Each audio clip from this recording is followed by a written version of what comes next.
Particularly असां सां जेके पंहिंजे शोबे सां वास्तो रखंदड़ या इल्मी अदबी दुनिया सां त इन में वाकई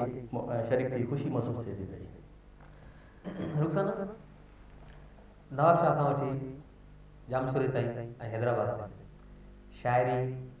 ऐं पंहिंजी प्रोफेशन ऐं वरी घर वरी अदबी दुनिया ये समूरो सफ़र तव्हां केसि ताईं कीअं कटिया आहे? मुझे बुनियादी तरह ताल्लुक़ त ज़िले नौशेरो फिरोज़ सां आहे, पर इत्तेफ़ाक़ सां कुछ पढ़ाई के सिलसिले में कुछ राज के सिलसिले में घणी क़दर मुंहिंजी जेका ज़िंदगी आहे उहा नवाबशाह में गुज़री आहे, नवाबशाह शहर में गुज़री आहे। समूरी तालीम मुंहिंजी नवाबशाह में आहे, उतां ई मां मेडिकल ग्रेजुएशन भी पीपल्स मेडिकल कॉलेज नवाबशाह मां कई ऐं उन मेडिकल जे तालीम दौरान ई तख़लीक़ी सफ़र भी गॾु गॾु शुरू थियो।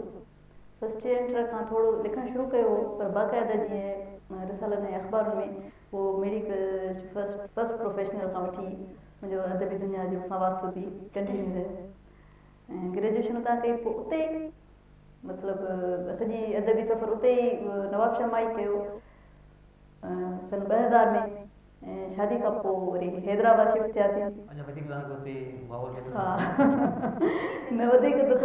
बहितर माहौल त कोन मिलियो, पर लॻे थो थोरो पोइ ते पिया विया आहियूं शादी खां पोइ।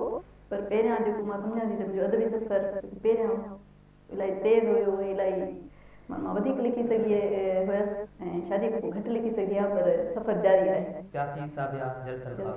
इहो तव्हांजो मुंहिंजे घर में शादी खां मुंहिंजो शादी मजबूर आहे शायदि छा सबब आहे मतिलबु ख़ासि तौर ते औरतुनि सां त शादी खां अॻु जी जेका भी एक्टिविटीज़ आहिनि सिर्फ़ु शाइरी न बल्कि जंहिं बि फील्ड में आहिनि उन खां पोइ उनखे उन में झकाईंदी थी। दरअसल तख़लीक़ी जेको अमल आहे उन शादी उनखे सच शादीअ जे करे उन में झकाई अचे, उन शादी सबबु न आहे,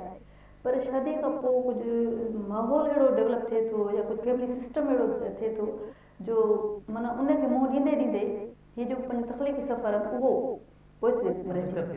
डिस्टर्ब थिए थो। जेकॾहिं उहो कंपेनियन आहे, उहो एतिरो कोऑपरेटिव आहे, उहो इन सभिनी ॻाल्हियुनि खे सम्झे थो अहमियत ॾिए थो इन। हा बिल्कुलु, त मां नथी सम्झां त का शादी सच या ख़ुदि शादी जो जेको अमल आहे उहो को तख़लीक़ी सलाहियत खे पोइ ते दिखे थो या उहो उन सलाहियत खे ख़तमु थो करे छॾे, ईअं न आहे।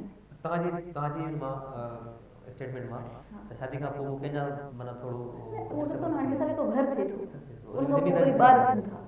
पोइ नौकिरी आहे, वरी हिकिड़ो असांजो समाजी जेको सेटअप आहे उनमें औरत ऐं मर्द थोरो सुपीरियर, भले असांजे समाज में पर केतिरा तरक़ी पसंदि घर छो न हुजनि, पर हिकिड़ो समाजी सेटअप अहिड़ो आहे त मर्द औरत खां थोरो सुपीरियर हुजे थो, उनखे थोरो प्रोटोकॉल वधीक ॾियणो पवे थो। हा, त उनमें टाइम तमामु माना शार्ट हुजे थो। तव्हां यकीन कयो लिखण त छा पढ़ण जो टाइम ॾाढो मुश्किल सां मिलंदो। तव्हां त माशाल्लाह ॾाढो सुठो लिखो था ऐं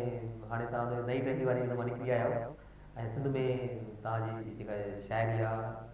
ॻाई वई आहे, तमामु पढ़ी वञे थी ऐं ख़ासि तौर ते जेके छोकिरियूं नौजवान लिखनि थियूं तव्हांखे फॉलो बि कनि थियूं। सबबु छा आहे इहा औरतुनि जी तरफ़ खां इहो घटि थो थिए? अगरि ॻाइण जेको सिंध में चवणी आहे त हज़ार जी तादाद में शाइर आहिनि, उनमें औरत शाइर ॾिसो न, असांजो जेको ई समाज आहे औरत हुजण ई हिकिड़ो तव्हां सम्झो त हिकिड़ी उसन आहे माना उन जेंडर सां जेको समाजी लेवल ते जेको उन सां माना आहे त उहो माना हिकिड़ो अप्रेस्ड जे जेंडर बिल्कुलु आहे, इहा तय ॻाल्हि आहे। ऐं मुंहिंजे ख़्याल में औरत हुजण जे नाते न पर हिकु फ़र्द हुजण जे नाते हर माण्हू जमूरियत पसंदि माण्हू इन ॻाल्हि ते सहमत थींदो त औरत मर्द जे मुक़ाबले में माना पोइ थी बीहे। उन खां पोइ मुंहिंजो राइटर हुजणु, राइटर जो मतिलबु इहा बाग़ी हिकिड़ो सचो आहे, जेकॾहिं सचो राइटर जेके चइजे बाक़ी हू तख़लीक़ार आहे अदीब आहे त माना बाग़ी माना समाज खां बाग़ी समाजी रस पर उन में हिकिड़ो माण्हू जेको वरी शाइरी करे थो ऐं शाइरी मतिलबु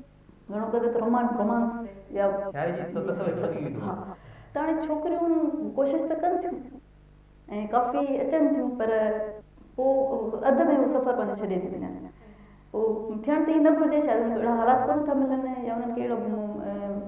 जीअं चइजे गॉड फादर जीअं चइजे इंग्लिश में चइबो आहे त अहिड़ो को माहौल कोन थो मिले या अहिड़ो को सर्कल्स कोन्हनि त जीअं उहे बाक़ाइदा जीअं असांजा मेल शाइर आहिनि उन त बाक़ाइदा जेको आहे सो पंहिंजो सफ़र करे पंहिंजी हिकिड़ी सुञाणप क़ाइमु कनि। पर पोइ मां चवां थी सिंधी अदब में माना हिकिड़ो सुठो शाइर शायदि नसर जे भेट में त घटि आहिनि, पर वरी बि उहो त बिल्कुलु नाला आहिनि, इलाही नाला ॻणाए सघजनि था, पर असांजा वरी उहो सुवाल आहे हिकिड़ो त चवंदा आहियूं हैदराबाद सिंध जो सकाफ़ती मर्कज़ आहे, सकाफ़ती सियासी मर्कज़ आहे। उते मतिलबु औरतूं जो नंढियूं नंढियूं तंज़ीमूं आहिनि, उते उनखे काफ़ी सुठो माहौल मिले थो। उनजे बावजूद बि जेको हिकिड़ो तबिको आहे सुठियुनि छोकिरियुनि जो जेके मुतालो कनि थियूं अचनि थियूं, असां वटि सिंधीअ में का परवीन शागिर्द जी सतह जी, असां वटि सिंधीअ में का रोशी गिलानी जी सतह जी परवीन शागिर्द पे ॾिसो त माना मां तव्हां भले चओ कि मां अञा वधीक मां एक्सपर्ट कयां त छा इहा त न त हुनजी शोहरत घणी थी वई आहे, असां वटि बि शयूं आहिनि या इहा त हा तव्हां इहो आहे माना परवीन शागिर्द भले उहो पैदा नथी थिए हुजे, पर मां नथी सम्झां त परवीन शागिर्द जो बि तव्हां जेकॾहिं कंटेंट ॾिसंदो त पेसिमिस्टिक हुनजी अप्रोच बिल्कुलु पेसिमिस्टिक आहे। उहे मां बाग़ी शाइर हुनखे बिल्कुलु कोन थी चवां, पर सिंधी में त अत्यादाव जो मिसाल वठी सघो था। अत्यादाव तमामु मां सम्झां थी त उहो नेशनल इंटरनेशनल लेवल जी हुनजी जेका अप्रोच आहे, या पंहिंजो जेके आहिनि से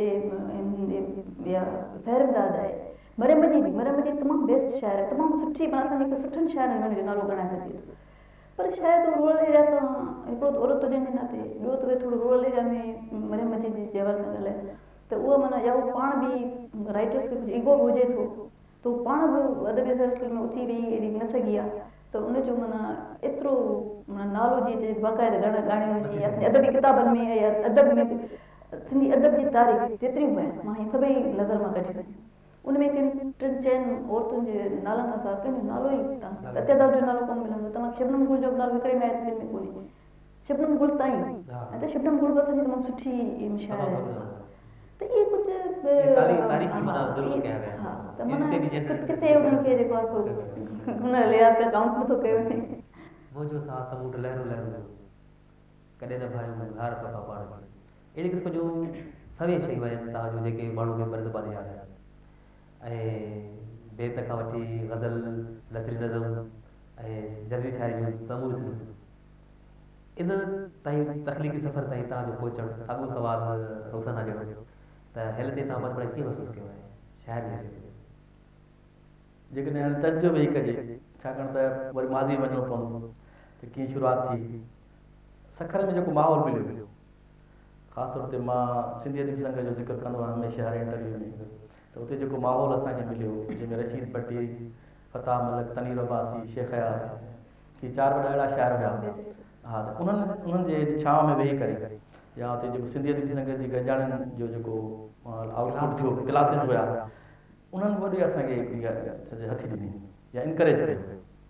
ईअं हमेशह ईअं थींदो आहे त हर माण्हू में को न को कुदरती का ॾात का फैकल्टी ज़रूरु आहे। असुलु शइ आहे उनखे डिस्कवर कजे, उन में माहौल वॾो असरु थो करे। काफ़ी तकलीकार हूंदा आहिनि, मुसर हूंदा आहिनि, पर बहितर माहौल न मिलण जे करे उहे पुठिते रहिजी वेंदा आहिनि। त इन हवाले सां मां पाण खे ख़ुशकिस्मत सम्झंदो आहियां त मुंहिंजो पाड़े में या रशीद भट्टी जे पाड़े में मुंहिंजो घरु छाकाणि त वॾी शख़्सियत हुई ऐं उन ॾाढो इनकरेज कयो। ऐं हा शेख अयाज़ त उहो घटि ईंदा हुआ छाकाणि त उहो पुराणा शख़्स पोइ उन सां बैदि में असांजे हुननि सां वधीक अटैचमेंट रही। पर शुरूआती जेको दौरु हुयो जंहिंमें नओं लिखणु शुरू कयूं